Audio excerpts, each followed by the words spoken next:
Nikita Koloff, the Russian nightmare, no, the devil's nightmare, here from It's Time to Man Up, challenging men to step into their true manhood. Your chosen Truth Network podcast is starting in just a few seconds.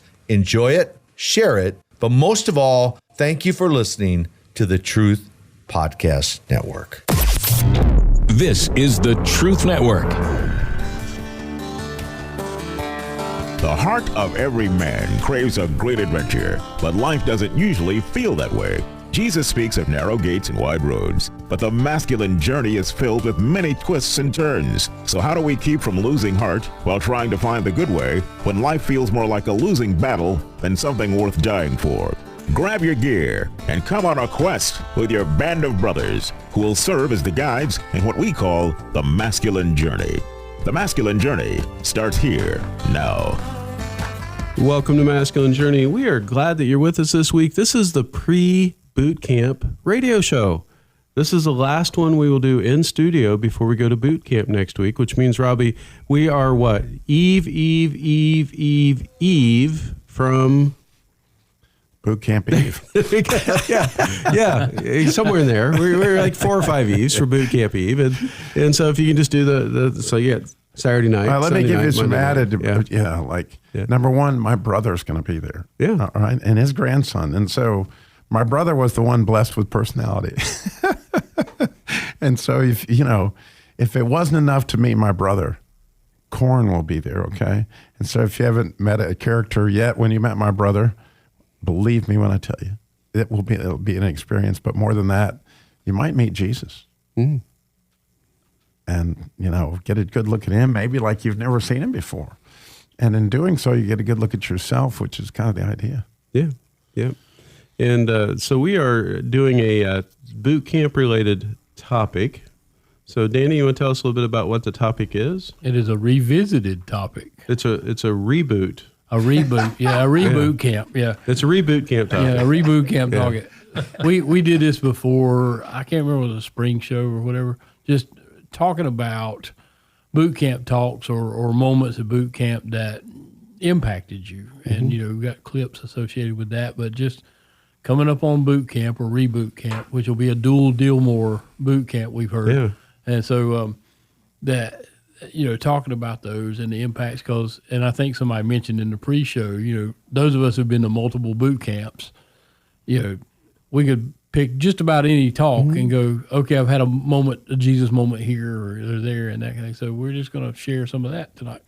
Yeah, that's actually where I was going to go a little bit next. But you said it well. Some of us, all of us have been to more than one. Well, most of us have been. Come on, Art. Come on, Art. We'll see you this time, I hope. But anyway, you can respond, Art. This is an open response if you want to say anything. Well, I do have a story to tell. When you work me in, I have a boot camp story to tell. Oh, absolutely. Well, we'll get you in there right after the first clip, and then we'll get you in either this first segment or in the second segment. But yes, we will. But regardless of how many boot camps you've been to, one of the questions we often get is, really, how can you go to so many of these? Well, each one, yes, the topics are the same, but we're different, and we see God differently because we're closer proximity to God. Hopefully you're growing in your walk, right? And so as you get closer to God and he unveils more to you, every boot camp is unique. And so, we could go topic by topic, talk by talk, and all have story after story after story. We just kind of pick some of the highlights, right? Go ahead. Well, it would be the same as saying, well, how can you read the Bible again if you already read it once? Right.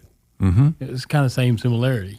So. And there's always different people with different stories, different things being presented. And it just, even if it's the same thing I've heard from Sam before, it hits you differently with where you are this year than you were 2 or 3 years ago or something in your walk. And like you said, it's an experience that I'm kind of with, most people. It's like, okay, it's the same thing over and over, right? Well, yes and no, like you just explained. And I just love the fact that we have new people on the team that weren't on the team before. So like, when I was first went to boot camp, we got some guys that they don't get up and talk anymore. They're not a part of coming every boot camp. And there's different people talking now than before, so it's different. And they keep adding things into their life because their walks are different. And for us that get to do a talk, it's, okay, I'm diving into some new material for the first time for me. And that's a growth thing. And then it's getting to hear what other stories that men tell during that time. It's back to the fellowship. It's just wonderful to be around other men of God who are struggling to get through life like we are. I love what they said about Eugene Peterson. His relationship with the Bible was that he had a intimate conversational intimacy with the Bible. In other words, when you come to that passage, hello, Genesis 3, my old friend, right? How many times we've been there, right? I've come to talk with you again. Mm-hmm. Well, when you think about the beauty of boot camp is you're completely familiar with it after you've been to enough of them, right? Mm-hmm. But it's just like that. You're coming to a very familiar place to you, and when you see that same clip again, even the same guy or whatever, there's a familiarity with it, but there's an intimacy with it that gives you even deeper experience. I mean, that's the way to explain it. When was the last time you turned your back on an old friend and didn't want to see him? Right. Not very often. So the frequency of the boot camps is not really a deterrent, or should not be. Just like I get excited every time I see my sweetheart. And that's over 60 years now. Mm-hmm. Yeah, that's one of the things that also changes, I think, for us is when you go to your first boot camp, you go to any boot camp, you're inundated with information. We often say at boot camp, it's like drinking from a fire hose, because it is. But God shields your heart from that, right? He knows that you can take on a lot of knowledge, but you can't internalize all that. And so he just gives you what you can take at each boot camp. Now, you may get more information, but your breakthrough and where he really focuses tends to be in a little different area each camp, right? Or going deeper in an old area. And so everyone has its own flavor. Everyone's unique from that standpoint. And since Jim's not here, we'll say very unique, because I know how much he enjoys that when he hears it on the radio. But it is a unique experience each time. But we better get to our first clip. So, Rodney, you have the first clip. And so if you want to tell us a little bit about that, and then we can play it. Yeah, I was looking for a sister clip with this, but this is all I could get on this. This is WKRP in Cincinnati. And Les Nessman, the news guy at WKRP, he always wants walls up so he can have his own office. And if you ever see WKRP, you know what we're talking about. But for those of you that haven't seen it, but Les is a very peculiar guy and wants to have his walls and his doors and all the respect for being the director of the news for this radio station. And Herb, he just walks right through the lines that he's got on the floor, because there's a solid yellow line that's supposed to be the walls, and there's a dash line that's supposed to be the door, and he wants people to use the door and have respect. So what you're going to have in this exchange is people reiterating stuff because they're like pretending like they're opening and closing the door to appease Les and do those kinds of things, because Les wants walls up and have his separation. So let's just play that and I'll explain later. Say, Les. Sorry. Knock, knock, knock. Come in. I just wanted to congratulate you on that pig thing. Thank you. Oh, you don't seem too excited about it. Herb, would you like to go to the awards banquet with me? I don't go out with guys, Les. It's kind of a little rule with me. Well, what's that supposed to mean? Nothing, except that I already have something to do tomorrow night. Herb! Oh, for Pete's sake. Nothing, except that I already have plans for tomorrow night. How's that? Look. I went to the trouble of putting these lines here to indicate the walls of the private office a news director should have. I would appreciate it if you would be kind enough to observe them. What's wrong with him? I don't know, Herb. Boy, guy gets a Gray Hog Award and he suddenly gets snooty on us. Herb? It's all right, he can't hear us, his door's closed. And he has no door physically. It's what happens in this show is that people start getting on each other's nerves, and they're trying to, fight through this a little bit, but it just keeps building and building, and everybody's just at one another's throats for all these different things. And finally, the station manager it comes back to the figure of Les wanting walls, and that's kind of the thing that triggers Andy, the station manager, to come in and say, no, we don't need to keep building walls between us. We need to break down the walls that are already there in these relationships and, have relationship with one another.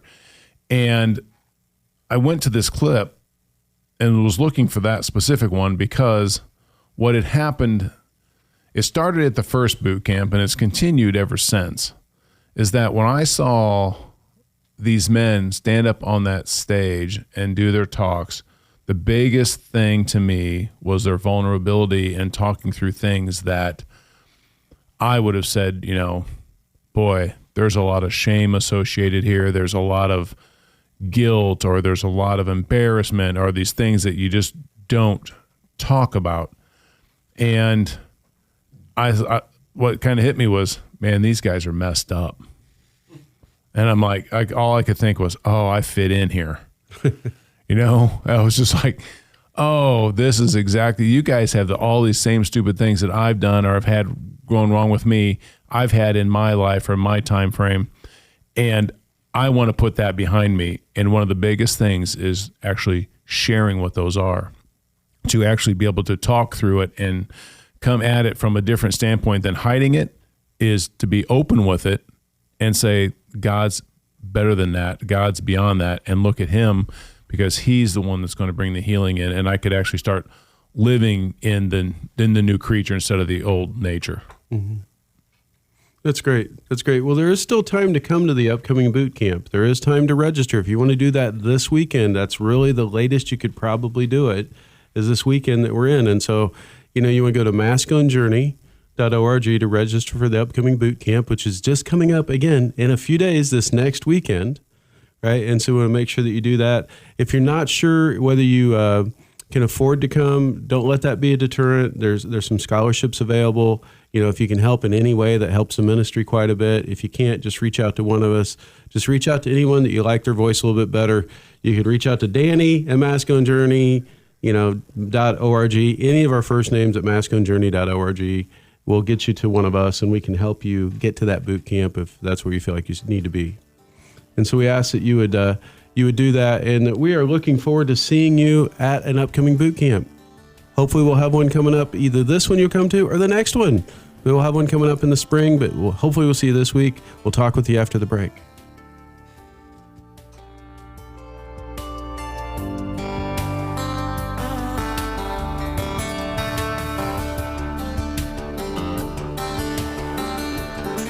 What we have at our boot camp is something that makes you stronger and gives you the strength to go on your regular walk with God. It's something that will make you be bigger than you were when you got there. The first one, I had no clue what I was walking into, and then realizing that other people are in the same boat, and how open everybody was to share their struggle. It was a great group, and a lot of unpacking was able to be done.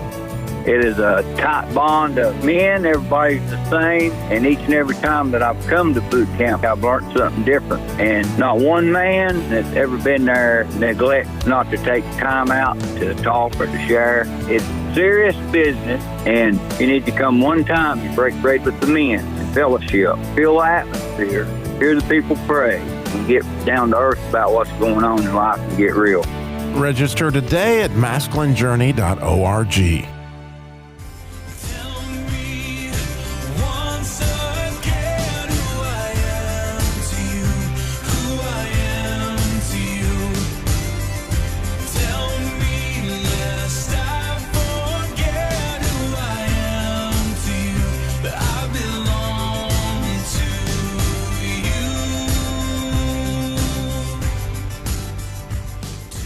Welcome back to Masculine Journey, and that is Jason Gray and a song that is called Remind me who I am. Sorry.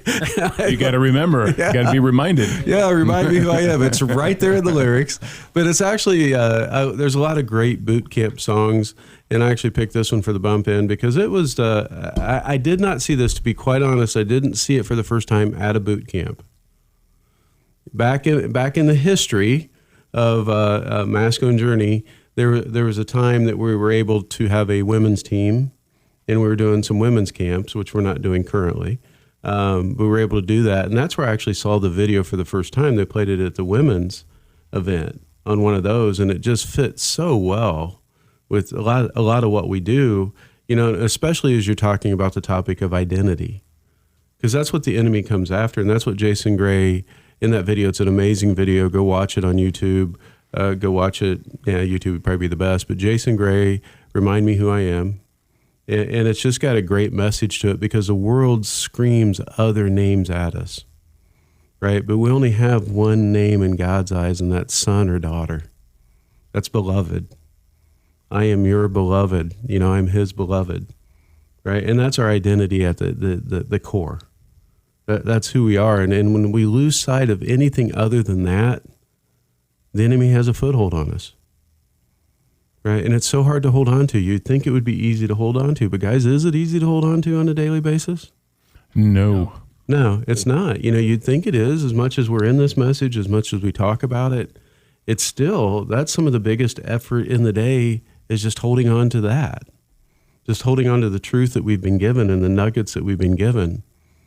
It makes me really understand, why the people, God's people, would stop and build monuments. Mm-hmm. To remind them, because not only are we forgetful people, right, but the enemy's good at stripping us from those memories. He's really good at going in and co-authoring and distorting things. Did God really say? Yeah, exactly. Yep. It started in the garden, and he continues to do that trick today. And so it's such a great song, and it always reminds me of boot camp and puts me in a great mood. And so that's why I chose to use that bump. But anyway, Art, you were going to tell us a boot camp story before we went to break. And so we have just been sitting here waiting, excitedly for your boot camp story. Dun, dun, dun. Okay. Well, I did visit the boot camp last year. And Sam, you said I could talk about my dog every week. So I've got a dog story. Okay. I let my dog out of the truck to go and meet Danny, and they liked each other. My dog was wagging her non-existent tail and just happy to see Danny, and she ran off and back to the truck, and she got her squeaky ball and brought it out to Danny, and Danny held out his hand to take the ball, and she growled at him. She said, "Yes, she did." She said, "Yeah, that's my. I'm just going to show it to you. You can't have it. I just want you to see it. Because I'm a German Shepherd. I'm not going to give it to you, but you can see it." So that was my boot camp story, and my we do have a good time and have fun and at the boot camps, and I was just going to say, my dogs, they're part of God's creation, and they help me spread a little joy and cheer most days of the week. A couple of days ago, I was sitting at a stop sign at an intersection, waiting for a car to pass in front of me and then go by me, and this person in the car was looking and smiling at me, and I was like, I don't know who this is. I kind of gave him a head nod, and then they started pointing at my dog Bella. She was sitting in the passenger seat with a big yellow squeaky ball in her mouth, looking all around, and they were just happy to see her. So that's about all I had to say. Okay, so we'll look forward to your next boot camp story that you'll have, and so that'll involve being in a session. Yeah. Okay. Which you've already done. So, Danny, we're actually off to your turn for a clip. Yeah, that was my context of, instead of Bella at the ball, it was Bella with the ball. Yeah. Yeah. You don't get the ball from Bella. No. Ironically, though, she left it when she left. She did. Yeah. I was scared to pick it up because I was scared she was coming back. Yeah. For it.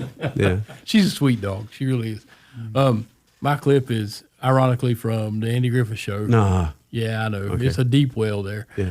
But anyway, the episode is Opie and the Bully. And during this episode, Opie's being bullied on the corner by a kid from school and taking his milk money nickel every morning.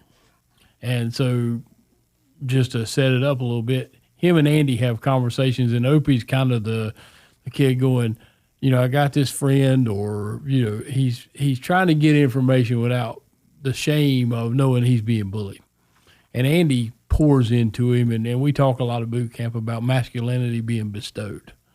And so Andy's pouring into his son, the father-son stuff, and basically tells him a story about him being bullied and him standing up to the bully, and because he's worried about getting a knuckle sandwich. And he tells him that, it doesn't even hurt. What he was, in essence, telling him was, my worst fear came true, and it wasn't nearly as scary and as painful as I thought it was going to be. And so Opie takes this information, and the clip you're going to hear is where he stands up to the bully. And he finds out that his father truly poured in wisdom to him, and what his father told him was right. You can play the clip. We'll talk about it.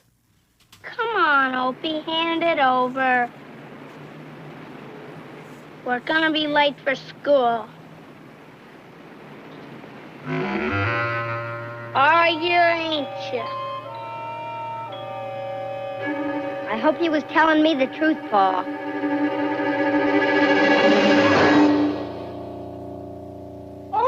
Opie, son, you all right? Yeah, Pa. Ain't it a beauty?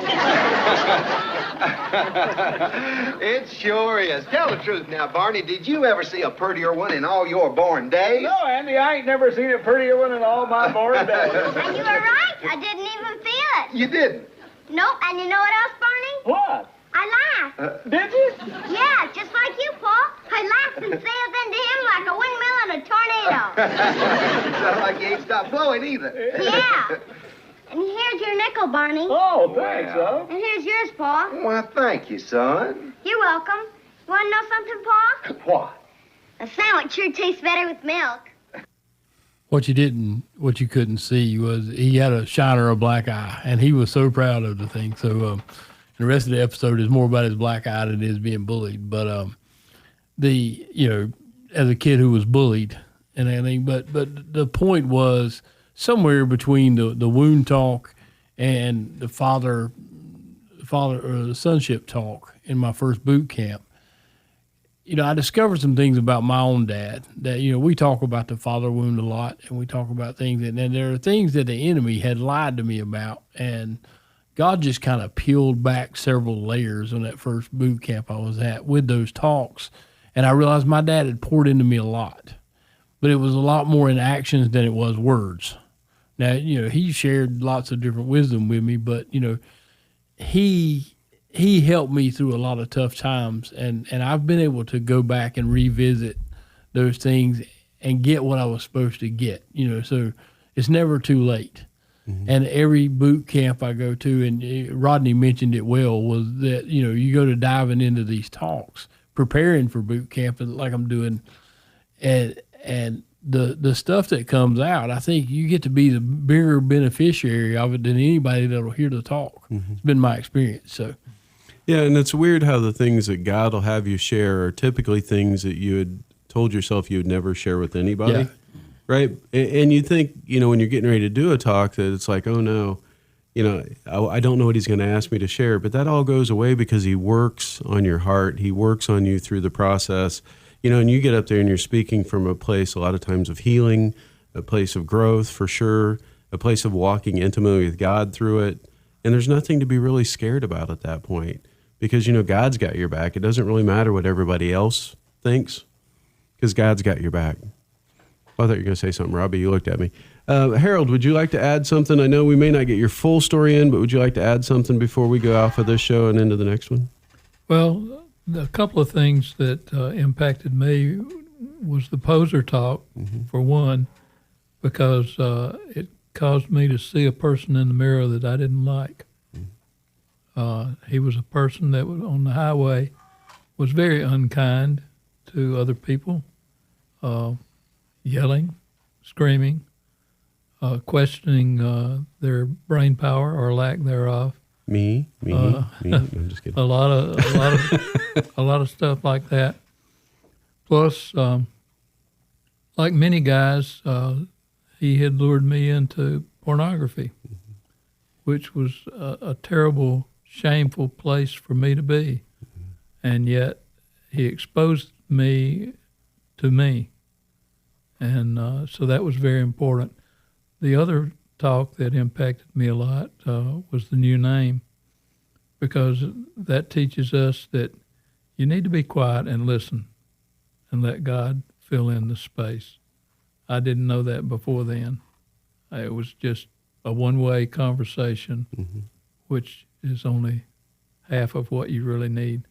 So those were two of the talks that I felt impacted me a lot. Well, good. Well, thank you for sharing, Harold. Anyone else want to add anything before we go out on this, the end of this show? Anyone have anything they'd like to add? So when is our next boot camp, Rodney?